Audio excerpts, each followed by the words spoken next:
ये आ रहा है कि यहाँ पे पानी हमने बोर लगाया, खारा था, ठीक है ना, बहुत खारा पानी था, आबादी नहीं हो रहा, यहाँ पे फसल बिल्कुल जल रहा था। इसलिए अभी इसको सर्वे कर रहे हैं हम कि हमारे पानी मीठा निकले। अच्छा सर, आपके पानी के खारा मैंने अभी जो चेक किया है वो आ रहा था कोई 3800 TDS। जी तो उसमें आपके पास ज़मीन पे वो सफ़ेदी भी आ रही है ऊपर ऊपर बिल्कुल, सफ़ेदी। हाँ सफ़ेदी आ रही थी बिल्कुल। आप देख सकते हैं अभी भी कितना सफ़ेदी ज़मीन से निकल रहा है, जी बिल्कुल पानी खारा आ रहा है, ज़मीन को भी बिल्कुल काला कर रहा है। ये जो आ रही है सफ़ेदी। जी सफ़ेदी आ रही है, नमक निकल रहा है ज़मीन से इस तरीके नमक निकल रहा है। चलिए सर, से। जी इसके लिए सर्वे कर रहे हैं हम लोग जी हाँ कि हमें सही पानी मिल जाए, लोकेशन सही मिल जाए, डेप्थ सही मिल जाए और सही TDS मिल जाए तो इंशाल्लाह ये है कि कामयाब अच्छा हो जाए, काम हो जाएगा।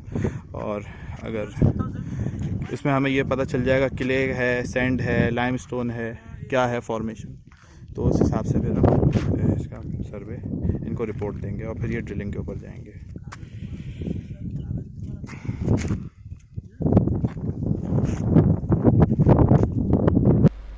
ये आप देख सकते हैं कि ज़मीन को गोडी किया हुआ है। इस ज़मीन के ऊपर जो पानी डाला जा रहा था वो 3800 TDS है, जिसकी वजह से ज़मीन सफ़ेदी पकड़ रही है।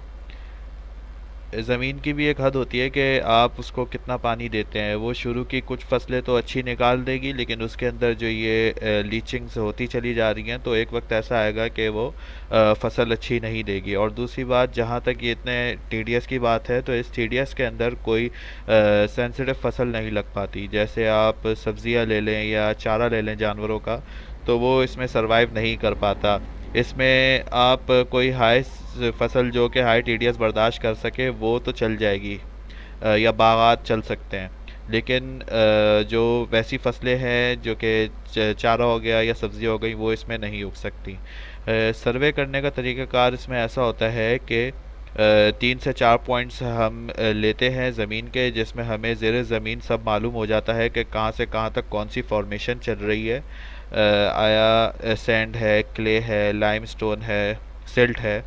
तो उस फॉर्मेशन के मुताबिक हम बताते हैं कि कहाँ पे बोर करना चाहिए और किस जगह पे कितनी फॉर्मेशन की थिकनेस मौजूद है। खारे और मीठे का तरीक़ाकार ये होता है, जहाँ पे हमारे पास हाई वैल्यूज़ आ रही होती हैं वहाँ पे हमें इंडिकेशन हो रही होती है कि यहाँ पे एक अच्छी क्वालिटी का पानी मौजूद है। लेकिन अगर कहीं ऐसा पानी जहाँ पे लो रेजिस्टिविटी आ रही है तो वहाँ पे हमें पता होता है कि यहाँ पे कोई अच्छी मिकदार में पानी भी नहीं है और कोई अच्छी क्वालिटी का पानी नहीं है।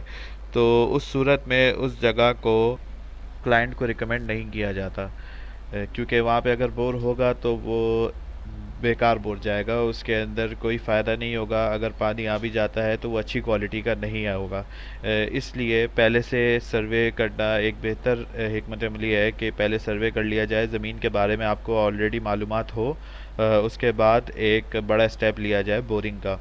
तो उसमें अल्हम्दुलिल्लाह फ़ायदा होता है क्लाइंट को, ज़मींदार को। सर्वे के अंदर हमें डेप्थ का अंदाज़ा हो जाता है कि कितनी डेप्थ के ऊपर हमें जाना है। अगर 300 पे हमें पता चल रहा है कि ऊपर से 300 तक किले है या ऐसी फॉर्मेशन चल रही है जिसका कोई फ़ायदा नहीं है, तो हम बोलेंगे कि वहाँ पे बोर करने का कोई फ़ायदा नहीं है। लेकिन अगर हमें 500 तक ऐसी फॉर्मेशन मिल गई कि 300 के बाद 500 तक उसमें पानी अच्छा भरपूर है, तो रिकमेंड ये किया जाता है कि फिर 500 फीट बोर किया जाए, ऊपर के 300 फीट सादा किया जाए और सादा पाइप लगाया जाए, नीचे से पानी उठाया जाए। इसी तरीके से ऊपर का होता है कि ऊपर हमें अच्छी फॉर्मेशन मिल रही है तो ऊपर ऊपर का पानी उठाया जाए, नीचे ड्रिलिंग करने की ज़रूरत नहीं है। तो ये सब सर्वे में हमें इल्म हो जाता है कि किस तरीके से काम करा जाए।